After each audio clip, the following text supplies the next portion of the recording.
তো hello guys, আমি Simon. আপনারা দেখছেন আমাদের সকলের প্রিয় ইউটিউব চ্যানেল দা সাইমন। তো চলে এসেছি আজকে বারাইপুরে। দেখতেই পাচ্ছ বারাইপুরের এই বোর্ড রয়েছে।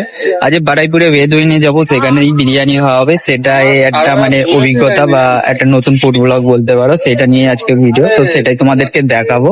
তো আশা করি তোমাদের ভালো লাগবে। তো তোমরা আমার সাথেই থাকো ভিডিওতে, আরো কিছুক্ষণের মধ্যে আমরা দেখিয়ে দেবো। আজকে ভিডিওটাও স্পন্সর ভিডিও না, তো আমরা চলে যাবো আজকে বেদুইনে, কারণ আমরা প্রায় টাইম ওখানে যাই। মোটামুটি বিরিয়ানির টেস্ট ভালোই লাগে, তো আজকে আমরা রিভিউ দেবো সেটারই। তো প্রথমে বারাইপুর সিটি স্টাইল পড়বে। সিটি স্টাইল পড়লে অনেকেই সিটি স্টাইল চেনো না, তো তাদের জন্যই সামনে হচ্ছে গিয়ে রেলগেট, আর একটা রাস্তা চলে গেছে বাজারের দিকে। ঠিক রেলগেট আর বাজারের দিকে যাওয়ার মাঝখানেই পড়বে বেদুইন। দেখতেই পাচ্ছ, এরকম দেখতে লাগবে, বেদুইন বলে লেখাও আছে। গেটটা পড়েছে, দেখতে পাচ্ছ হচ্ছে এই হোটেলটা না মাটির নিচে আছে, তো আমরা অনেকটা নিচেই লাগছি।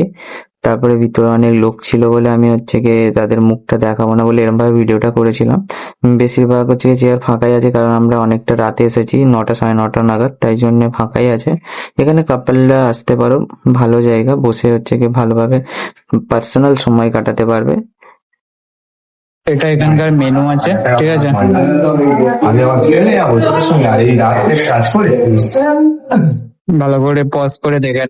বিরিয়ানিটা আমি টেস্ট করলাম, বিরিয়ানিটা আমার ভালোই লেগেছে। তোমরাও চাইলে এসে খেয়ে যেতে পারো, বিরিয়ানিটার টেস্ট ভালোই ছিল। বিরিয়ানির যে চিকেনের পিস ছিল সেটাও প্রায় 280 থেকে 300 গ্রাম মতন ভালো বড় একটা চিকেনের পিস ছিল। আর মটন বিরিয়ানি যেটা নেওয়া হয়েছে, মটনের পিসটাও বড় ছিল। মটনের পিসটাও 180 থেকে 200 গ্রাম মতো ওয়েট ছিল। তো মোটামুটি চিকেনের ও মটনের পিসটা ভালো ছিল। আর নিয়ে নিয়েছিলাম মটন কষা, 2 পিসের জায়গায় 3 পিস দিয়ে দিয়েছিল দাদা। দাদা ভেবেছে হয়তো আমরা মানে খেতে ভালোবাসি, তো একটু বেশি দিয়েছিল। তো চিকেনটা খেলাম, চিকেনের টেস্টও ভালো ছিল, মটনটাও ভালো ছিল, কিন্তু বিরিয়ানির মটনের থেকে মটন কষাটা বেশি ভালো ছিল। আমার বন্ধু মুখ দেখাতে চাইছিল না, বলছে ভাই 20টা ভিউজ দেয়, কি মুখ দেখাবো বলতো, আমার মুখটা দেখলে আরো ভিউজ কমে যাবে। তো ভিডিও তোমাদের দেখা হয়ে গেছে, আশা করি ভিডিও তোমাদের ভালো লেগেছে।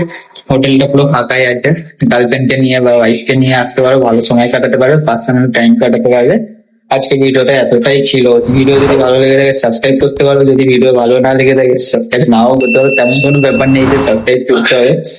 তো আজকে ভিডিওটা এতটাই ছিল, টাটা, দেখা হবে আবার অন্য কোনো ভিডিওতে।